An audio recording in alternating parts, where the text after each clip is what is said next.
What's going on, guys, and welcome back to a brand new video, guys. And in today's video, guys, we are going to be talking about Manchester United's last game that we went and played, Chelsea, away from home, guys. Anyway, guys, before I start today's video, guys, I just want to say that this video will not be fully edited due to the fact that our next game against Crystal Palace is on Wednesday. I do not have enough time to edit this video, unfortunately. Quick turnaround. Obviously, our next game was pretty much in the next 3 days, so I don't have enough time, unfortunately, to edit all of this video. But hopefully the Crystal Palace video will be fully edited. I will do my best in my next video, guys, but unfortunately this video will be longer than usual. Hope you can understand. Anyway, guys, let's get straight into today's video. We made 2 changes from the last game against Newcastle. Talking about the starting 11, so we started with De Gea, Wan-Bissaka, Lindelof, Maguire, Shaw, McTominay, Fred, James, Fernandes, Rashford and Greenwood. Get into the overall reaction now. Chelsea and Man United play out dull draw. Poor draw, stalemate, wasted opportunity, disappointing. It's annoying and frustrating. We still haven't beaten a top 6 team. Is it a worry that we can't beat a top 6 team? Not good enough. We broke them well on the counter-attack, but we fucked them up. We didn't create a lot of chances. Was it a handball on Hudson-Odoi? If we had Pogba and Cavani, we would have won that. What's the excuse now? We were too cautious. The final third was awful. No end product. Both teams didn't want to lose. Was it a fair result? Is it a point gained or 2 points dropped? Still unbeaten away from home. It was a lacklustre performance. It is what it is. Up the fucking Reds. We move on, and it's also a clean sheet. Anyway, guys, let's just get straight into today's video. What did I make of the performance? The performance overall, I just think it's not good enough by Manchester United, to be honest. I'm going to start this video by saying, what's the excuse now? And it's just not good enough by these players, to be honest, because coming into this game, and I mean, there's so much hype going into this game. You're thinking, oh, we're going to get a fantastic game. You know, Chelsea versus Man United. Chelsea that are the second team that's in form at the minute versus Man United, who are unbeaten away from home. You know, Tuchel said, this is going to be my first big test as well. And you know what? Once again, traditional Man United, we've gone into that game and we've come out with a draw. And once again, why the fuck are we drawing to these teams? We've not won a single game against a big top 6 team. We've not won one yet. We've drawn 5 and we've lost 2. The 2 losses that we've had is Tottenham at home and Arsenal at home, and we've scored 1 goal. People can banter us all they like, but this is what it's come to.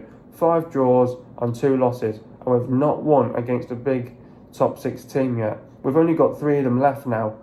Next week against Man City away from home, Tottenham away, and Liverpool at home. And it doesn't look like we're going to win one of them, because what it is Ollie and his coaching staff, they say, play for the fucking draw.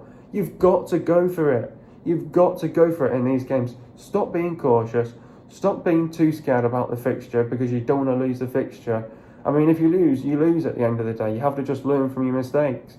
But they're too scared, because what it is when we go away from home, they're too scared of losing the game. Why? Because of the unbeaten run. They go, oh yeah, we want to keep our unbeaten run going. You've got to fucking graft. You have got to work. You have got to put the effort in, the fight in, the desire to go and win the game. But we cannot do that against these top 6 sides. And what's going wrong? Why were we so good last season against them and this year we're so poor? Because we're too cautious, we're not going for it, the tactics are wrong, the game plan's wrong, and we think we can go into the game and we think it's a walk in the park when it's not. And we make it tough for ourselves, and there's no creativity. And this is what's going wrong this season from last season as well. Last season, spot on tactics. This season, it's awful. And it's just not good enough. And you do sort of think, from now to the end of the season, after that result, we have got to be beating the lesser teams, and we have to. One of the lesser teams is coming up this week as well against Crystal Palace, and that's going to be a must-win now against Crystal Palace. But I'm sick and tired of coming into these games like the Chelseas, like the Man Cities, like the Liverpools, and drawing, because they're dull draws. They're boring to watch. It's just not good enough by these players. Time in and game out, week in and week out against these top 6 teams. We are playing crap football. We're not doing anything about it, and the players keep saying we're going to fight, we're going to find a way through it. You know, we've only got 3 of the top 6 teams left, and one of them's next week. So after next week, we've only got 2 left, and whatever that result's going to be next week, which we don't know yet, you know, it could be a City win, a United win, or we could lose, or we could draw. So we're not going for it, and it's just not good enough by these players. Go for it, you know. It's just not good enough by these players, and I'm sick and tired of it.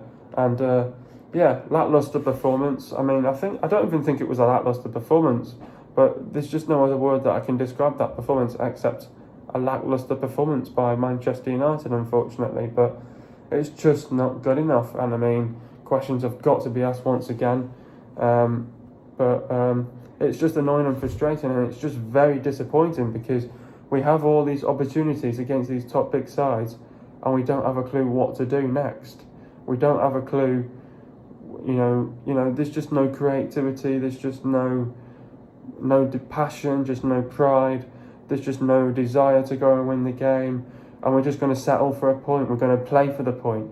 Fucking hell, go for it. And we're not going for it. It's just really frustrating, disappointing, and annoying to watch. And we have to change. We have to change, and we cannot be doing this. We cannot be doing this. It's just not good enough by these players. Never mind about Cavani and Pogba out. We had some of our injuries back last night. McTominay came back, which is a surprise. I didn't expect him to be in the side. Dan James was injured on midweek. He came back for last night as well. So at least we're getting some injuries back. But you can't just blame that Pogba and Cavani were the ones that, you know, you can't blame them two for being out because obviously it suited them for the game. But at the end of the day, we still had experienced players out there to go and do the job, and we failed to do that, unfortunately. Getting into the game now, first off, I thought Chelsea had the better start. I thought first 15 minutes, they were all around us. They dominated us. They had the quick start. They got on the front foot. Just not many clear-cut chances by Chelsea. I thought, you know, they dominated us for the first 15 minutes, controlled, dominated the first 15 minutes. And then I think after the first 15 minutes, United then sort of managed to get hold of possession. But again, why are we having less possession now in this game as well? It's just not good enough. And then when we got our foothold of the ball, we got on the front foot. We were the same, really. You know, just not many clear-cut chances. Both teams didn't create enough chances. I think both teams were too cautious in times. Both Chelsea and United didn't want to lose. And then, you know, just not many clear-cut chances from both teams, really. Both teams didn't really create much in the game. In the first half, obviously, when they came close, Chelsea, you know, we sort of, you know, got away with it here and there. And then I thought, in the second half, it was pretty much the same. You know, I thought both teams had, you know, moments in the game, had crucial moments in the game. Obviously, you know, we came close a couple of times. You know, McTominay had a good chance to score. Fred had a good chance to score. Rashford had a good chance to score, I think, as well. And they had some good opportunities to score as well. Giroud had a good chance to score. Reece James as well. So they had some really good chances. Hudson-Odoi as well. So they had some big moments in the game that they couldn't take as well. And we were the same. Both teams just didn't create a lot of chances. Not many. You know, both teams didn't have that creativity. And you know, it was always going to be about whoever has that piece of one magic out of anywhere was going to win the game. And it didn't happen. And I think De Gea rescued us and got us the point, because I think if it wasn't for De Gea last night, we would have lost 1-0. And you know, he made a crucial save in the second half that kept us in the game. And then you're thinking maybe we could win the game late on, but no, we were not good enough. We didn't do enough, and we didn't create enough. And you get punished. You get punished in these sort of games, and it's just not good enough by these players. You know, it's just not good enough against these top 6 teams. And we need to put it to, you know, we need to sort of end that now next week against City. And that's going to be a tough ask, because City are in tremendous form at the minute. I think they're, unbeaten in 20 games, so that's going to be difficult. Definitely next week against Man City, definitely for sure. So, boring last night, but no goals, just not good enough by the players. Settling for draws when we shouldn't be, and it's just not good enough. And we've been criticised all last night and today, and it's just not good enough by these players. And we need to improve, and we need to find a way of winning against the top 6 team. Now, we've only got 3 opportunities left now. Next week, Tottenham and Liverpool. That's it. No more after that. Disappointing performance last night. Both teams didn't really create much going forward. It was going to come down to one piece of magic. We have now picked up 5 draws and lost 2 against the top 6 teams this season. But is it a worry that we can't beat a top 6 team? Of course it's a worry, because obviously, last season we were so good against the top 6 teams, and now this season it's a worry because we can't beat a top 6 team. We were so good last season because, we got the right tactics, the right game plan. We worked hard in training to, put these teams to bed. We beat Man City 3 times last season. Ole Gunnar Solskjaer was the first manager to become the second manager to go and beat Pep Guardiola, and the first manager would have been Jurgen Klopp.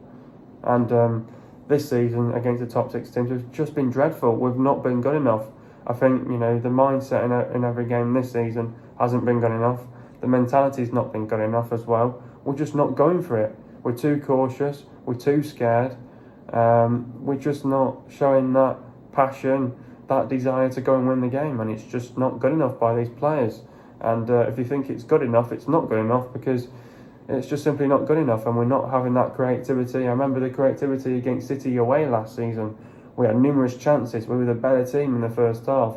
We were 2-0 up against Man City in that game, and we went and won that 2-1 in the end. And now this season, it's just the same thing. It's a cycle, and we're not doing anything about it. We just think in these top 6 teams, it's going to be a walk in the park, when we know it's not going to be. So, of course, it's a worry, because there's something that's got to change. We've obviously got to adapt to something. Something's got to change, obviously, and I think it's the mindset, the mentality, and the attitude in the players, and I think it's the way how we approach these games this season, and the way how we're set out this season. And this season, it's just gone to pop. Last season, really, we did that really well. This season, it's just gone to pop, really, and the team's just not showing that creativity anymore against these top 6 teams, and they're securing a draw against them because it's a good draw away from home. But you've got to fucking go for it at the end of the day. We're not going for it. We're too cautious, sat back, too scared. We want to keep this unbeaten run going, but you've got to go for it. You've got to take risks, and we're not doing that at the minute. We're just simply not good enough. Not good enough, no. Was it a fair result? I think if you look at the game overall, I think it was a fair result from start to finish. And I hate to say it, but I think it is a fair result because both teams didn't do much creativity-wise, not many clear-cut chances on goal. So I think it is a fair result, to be honest. Was it a handball on Hudson-Odoi? I think it is a handball on Hudson-Odoi. And you know why? And people think it's Greenwood, but it's not. It's Hudson-Odoi as well. It might go off Greenwood's hand, but then I think you've got to think about it. Does it hit Hudson-Odoi's hand? It's in his area as well, and I think the referee got that call absolutely wrong. I think whoever was on assistant VAR last night has definitely had a mare. He's also said to Stuart Atwell, you might want to have a look at this. And Luke Shaw made a good point with this as well. He said, and I will quote, Luke Shaw said, why is the game being stopped for a check that has not been given, And usually when the referee goes to the monitor, he's got a big ask to do. You either give it or you not give it. And I think Luke Shaw stated a great point there, and he said, why is he stopping the game? Because we had possession, and then he's obviously stopped the game because obviously it was their ball and stuff like that. But I think VAR has had a mare. We should have got given a penalty last night.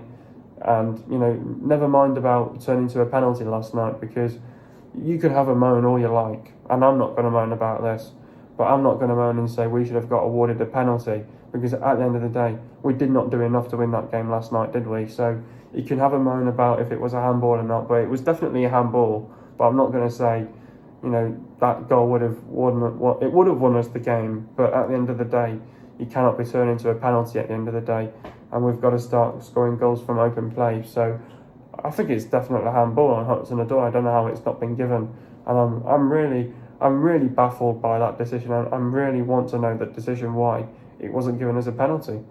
I'm just absolutely baffled by that decision, and the referee's had a mare, definitely, for sure. Ollie deserves to be angry, and he was angry after the game, and rightly so. You've got to have that frustration as well as a manager as well. Is it a point gained or 2 points dropped? To be honest, I think it's 2 points dropped. Why? Because, I know it's Chelsea, I know they're on a good run of form, and this is it. People will look at that fixture last night and say it's Chelsea, they're in a good run of form. Tuchel,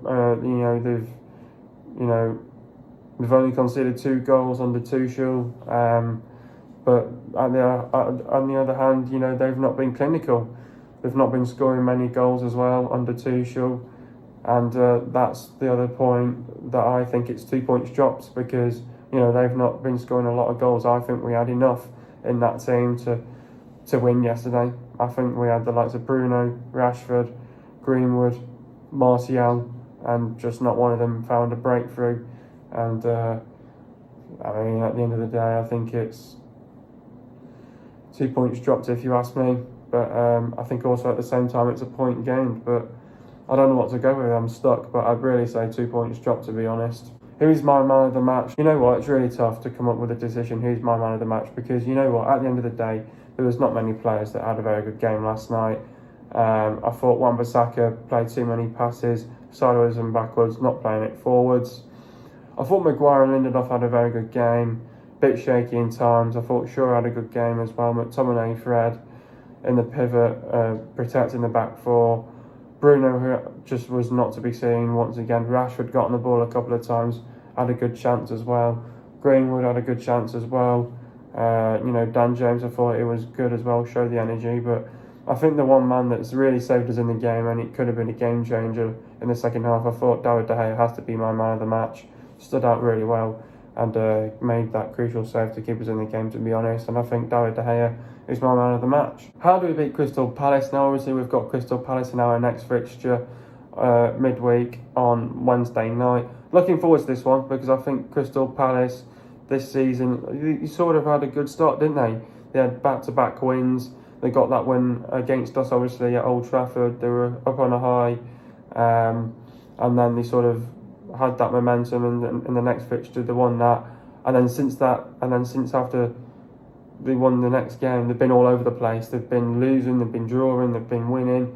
They've been really inconsistent, and they've just not shown that. But I think the reason why they've been inconsistent over the last few weeks is because their main man Zaha's out injured, and when he's out injured, and if you pull him out of that Crystal Palace side, you think what's going to happen with that Crystal Palace side, because there's just not much that Palace are going to provide. But then when you chuck him back in, they'll have that firepower, they'll have that energy in the team, and it just goes to show that Zaha's the game changer for Crystal Palace.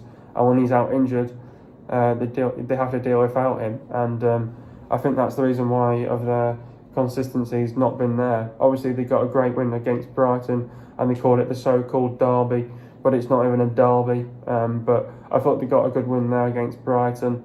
But I think Palace, they've been okay at the end of the day. I've not been watching many of their games. Obviously, they like to stretch out the opponents, open up the game a bit as well. Obviously, they've got that main man Eze as well, who's been a standout as well this season. But obviously, he's young. He's only just a youngster. It's his first season in the Premier League, so you can't really rely much on Eze to go and produce for Palace. But if I look at that Palace side, to be honest with you, obviously they got a draw on the weekend against Fulham, so they're on the same wavelength as us. They'll like to bounce back as well. And, you know, I think with Palace, it's weird how they sort of sometimes set out, because sometimes they do with, I mean, he did go with the 4-2-3-1, Roy, but he also likes to go with the 4-4-2. So I think it depends of how well they set out and what tactics he applies. And if I go back to their Brighton game, they went with the 4-3-3. So, you know, he likes to, you know, mix around with his formations a little bit as well. And I think he sort of struggles to find a way past teams when Zaha's not in the team, and obviously he's not going to be in the team for this one. So I think they'll struggle in this game, Palace, against us. I think, you know, I think what it is when you play with a 4-2-3-1, obviously you're playing pretty much six at the back with Milivojevic and Riederveld, you know, protecting the back four, and you're playing with a back six. And I think they're sort of probably going to come into this game play with, you know, a low defensive block. We're going to have to find a way through that, to be honest. You know, there's some talk that Luke Shaw's probably going to be out for this game because of he could get a fine, and, you know, he might have a suspension. We'll find out later tonight as well what's going to happen with that. But then obviously he's got Eze as the creative midfielder with Townsend and Ayew on the flanks. I think that doesn't really give them the balance in the team, because Ayew's a striker, and I think Ayew cannot play as a winger, and Ayew's not that player that can, you know, put some crosses into the box, and he's not that sort of player, to be honest. And whereas he has Benteke up top, and when Benteke doesn't get the service, it becomes a lump of shit up top, to be honest. And I think in this game against Crystal Palace, and we well and truly got beaten by Palace earlier on this season, 3-1. Obviously we deserved to lose that because obviously we didn't have a pre-season, whereas Palace did. I think now coming into this game, you know, this is a lesser team now. We've got to win. This is a must-win, to be honest. I mean, obviously they've got Joel Ward playing as a right back as well, playing out of position as well. So you have to go and really exploit with this Palace team. And I think they're not great defensively themselves. You know, conceded 43 goals as well this season. Defensively, they're not great as well. Can't play as a unit. So I think it's all about, you have to have that quick and bright start to the game. I think we've got to be ruthless in this game as well. I think we've got to have to show that pace in the team. We've got to really have to get the ball out wide as well. Play with width, play with pace. We have to get the front foot. And I think what was shocking in the Chelsea game was the end product and the final third. And I think we've got to sort that out for this Palace game as well. You know, the final ball needs to be there. The last pass needs to be there. We have to be ruthless. We have to get in between the lines. We have to go and take risks in this game. We have to throw everything at it. We know that we have to respond after that. It's a must-win as well. I think it's all about, you have to have a quick and bright start, get on the front foot, high intensity, high tempo. You have to get in between the lines. You have to sort of drop the shoulder and, you know, change direction, and, you know, the passing needs to be quick, the movement needs to be quick as well. Everything's got to be spot on in this game from start to finish. We need the creativity from start to finish. We need to get some low and hard crosses into the box, and it's the basics for me. Get back to the basics, and we need to create the chances. And when you create these chances, you've got to take these chances in these, you know, crucial moments in this game as well. And we're gonna get moments. And we're going to get, you know, chances, and it's all about, you have to take your chances. If you don't take your chances, you're punishing yourself, and it punishes the team when you don't get the 3 points. And this is a must-win, massive win. We have to get the win, and we need the 3 points against Crystal Palace, definitely for sure. Get into the stats now. Possession for Chelsea, it was 57.4%. For Man United, it was 42.6%. Goals for Chelsea was 0, and for Man United it was 0. Total shots for Chelsea it was 18, and for Man United it was 11. Shots on target for Chelsea it was 6, and for Man United it was 4. Shot accuracy for Chelsea it was 33.3%, and for Man United it was 36.4%. Shots inside the box for Chelsea it was 8, and for Man United it was 2. Shots outside the box for Chelsea it was 10, and for Man United it was 9. Total passes for Chelsea it was 608 passes, and for Man United it was 45 passes. The pass accuracy for Chelsea was 89.1%, and for Man United it was 82.2%. Getting into the substitutions now, Greenwood went off for Martial. Talk about Mason's performance. Quite up front against the robust duo Antonio Rudiger and Andreas Christensen. Lively after half time and 5 just wide. Predictably hooked for Anthony Martial. Next up we've got Crystal Palace. Crystal Palace are 13th in the table. This is a must-win. We have to get the 3 points in this game. We need a reaction from the players after the Chelsea game as well, after a disappointing draw. And coming into this game, we're going to have to be on it from start to finish. We need to prepare well for this game. Mentally, physically, we have to go into this game with the right mindset, the right mentality. We have to win this game. We have to bounce back. We have to get the 3 points. It's a must-win as well. We need to be ruthless from start to finish. We need to be too strong, too professional. We've got to be that ruthless side. We're going to have to play with width. We're going to have to play with pace. We need the chances. We need lone hard crosses into the box. We know we're going to get moments in the game, and when we get these chances and these crucial moments as well, we're going to have to go and take our chances. It's not good enough. It's not good enough if you can't find the last pass, and we need everything out the final third. We need the end product. It'd be nice if we get Cavani back for this game as well, but we need to be quick and bright on the ball, sharp as well. Quick movement. The passing needs to be a lot more better from that Chelsea game as well. We're going to have to be on it mentally, physically. We need to be ready for this game. This is a must 3 points, and it's a must win, to be honest, against Crystal Palace. And we've got to go for it. We've got to be ruthless. We've got to get in between the lines. We've got to go for it. Big 3 points needed, and we need to get the win. Fucking win, for God's sake. So far, Crystal Palace is scoring 1.1 goals per game. So far, Crystal Palace are conceding 1.7 goals per game. Crystal Palace have the 17th worst defence in the league as well. And that's what you have to do. Get in between the lines, stretch them out and open up the game as well. Try dominate the game as well. Dominate possession and control the game as well. Crystal Palace have won 9, drawn 6 and lost 11. They've lost to Everton 3-1, Chelsea 4-0, Wolves 2-0, Burnley 1-0, Newcastle 2-0, Liverpool 7-0, Villa 3-0, Man City 4-0, West Ham 3-2, Leeds 2-0 and Burnley 3-0. Crystal Palace have lost 5 home games this season. Crystal Palace have been inconsistent this season. The last time Man United beat Crystal Palace was on Thursday the 16th of July 2020 and it ended 2-0 to United. The last time Man United lost to Crystal Palace was on Saturday the 19th of September 2020 and it ended 3-1 to Crystal Palace. Of course that was this season. The players to look out for is Guetta, Van Aanholt, Cahill, Mitchell, Milivojevic, Kouyaté, Townsend, McCarthy, Eze, Ferguson, Ayew, Benteke, Wickham and Batshuayi. Hope you guys are enjoying another video. Be sure to leave a like. Subscribe to my channel if you are new. See you guys in a video in the next couple of days. And peace.